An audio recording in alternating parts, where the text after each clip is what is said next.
Yes, y'all, it's the Amanda Seales Show. I'm Amanda Seales, and it's time for get into some Black Your Red news.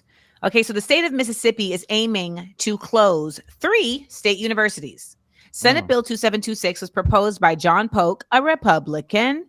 It would require the Mississippi Institutions of Higher Learning, which is the IHL, to close 3 universities by June 30th, 2028. Now, granted, the universities have not been named, but the speculation is, it is Mississippi, that the HBCUs in the state, Mississippi Valley State, Alcorn State University, and Jackson State University, are the target.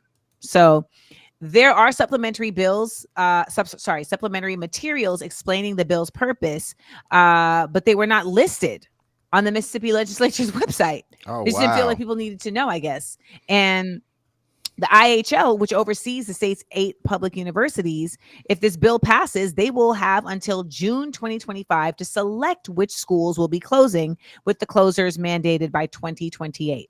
Now, some of the factors in determining which universities will close include enrollment, degree attainment data, federal aid, so sponsorships and research grants, tuition rates, scholarships, endowments, and degree offerings.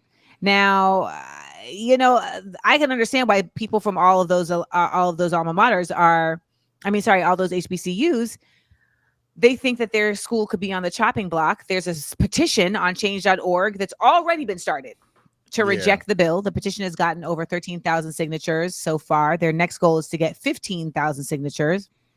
Here's the thing. So back in 2009, there was a Governor Haley Barbour, and this governor called for mergers, not closures.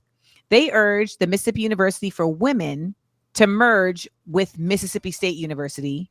They also called for Alcorn State to merge with Mississippi Valley State University, and then to merge with Jackson State University. Now, I think the question everyone is asking, though, is why?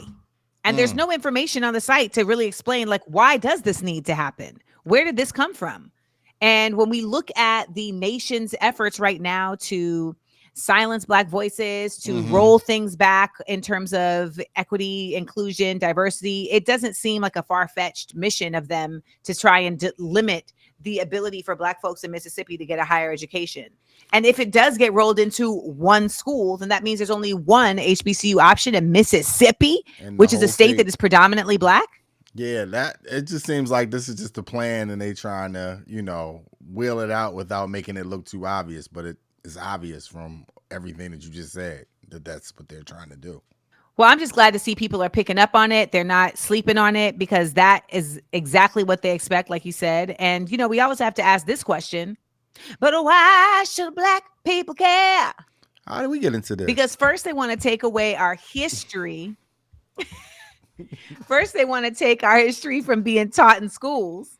Next, they're trying to take the whole damn school. Pay attention. Pay attention. Hit me up, 1-855-AMANDA-8, especially if you're an alumni of one of these schools. 1-855-AMANDA-8. That's 1-855-262-6328.